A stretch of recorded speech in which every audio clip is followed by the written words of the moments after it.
പാതിവില തട്ടിപ്പ് കേസിൽ കേസെടുത്ത് അന്വേഷണം ആരംഭിച്ചിരിക്കുകയാണ് എൻഫോഴ്സ്മെന്റ് ഡയറക്ടറേറ്റ് ED.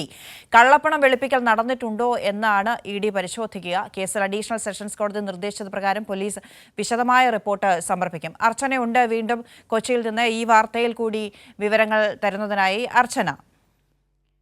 അർച്ചന, വിജൻ ഇപ്പോൾ പറഞ്ഞു നിർത്തിയതേ ഉള്ളൂ. സംസ്ഥാന വ്യാപകമായി നടന്ന ഒരു തട്ടിപ്പാണ്. അതിന്റെ വിശദമായ വിവരങ്ങൾ എല്ലാം കണ്ടെടുക്കാനുള്ള തീവ്രമായ ശ്രമത്തിലാണ് ക്രൈംബ്രാഞ്ച് ഉള്ളത്.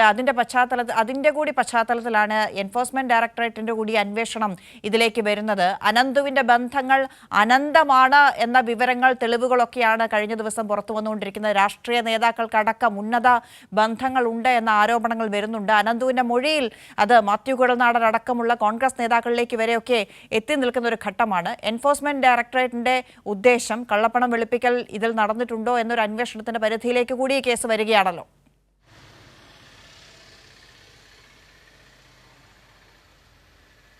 തീർച്ചയായും അന്ന, വലിയൊരു സാമ്പത്തിക ഇടപാട് ഈ കേസുമായി ബന്ധപ്പെട്ട് നടന്നിട്ടുണ്ട് എന്ന് വ്യക്തമാണ്. ഇത് പ്രധാനമായും പരിശോധിക്കുക തന്നെയാണ് എൻഫോഴ്സ്മെന്റ് ഡയറക്ടറേറ്റും ലക്ഷ്യമിടുന്നത്. ഇതിന്റെ അടിസ്ഥാനത്തിൽ തന്നെയാണ് കേസ് രജിസ്റ്റർ ചെയ്ത് പ്രാഥമികമായ വിവരങ്ങൾ അടക്കം ശേഖരിച്ചിരിക്കുന്നത്. നിലവിൽ മൂവാറ്റുപുഴയിൽ രജിസ്റ്റർ ചെയ്ത കേസ് പ്രധാനമായും ആ വിവരങ്ങളാണ് ഈ എൻഫോഴ്സ്മെന്റ് ഡയറക്ടറേറ്റ് അന്വേഷിച്ചത്.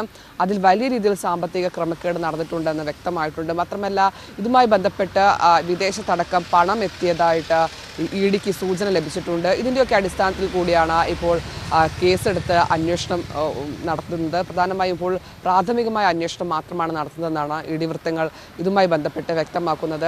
ഈ അനന്തു കൃഷ്ണൻ 21ഓളം ബാങ്ക് അക്കൗണ്ടുകളിൽ നിന്നായിട്ട് കോടിക്കണക്കിന് രൂപ, അതായത് 450ഓളം കോടിയോളം രൂപയുടെ സാമ്പത്തിക ഇടപാടുകൾ നടത്തിയിട്ടുണ്ടെന്നാണ് വ്യക്തമായത്. ഇതിൽ എന്തെങ്കിലും കള്ളപ്പണ ഇടപാട് നടന്നിട്ടുണ്ടോ എന്നാണ് പ്രധാനമായും ED അന്വേഷിക്കുക. മാത്രമല്ല, വിദേശത്തടക്കം അനന്ത് പലതവണ പോയിട്ടുണ്ട്. അത്തരത്തിൽ വിദേശത്തടക്കം ബന്ധങ്ങളുണ്ട്. അതുകൊണ്ട് തന്നെ ഈ പണം ഏതെങ്കിലും തരത്തിൽ വിദേശത്ത് എത്തിയിട്ടുണ്ടോ എന്നടക്കമുള്ള കാര്യങ്ങൾ ED പ്രധാനമായും പരിശോധിക്കും.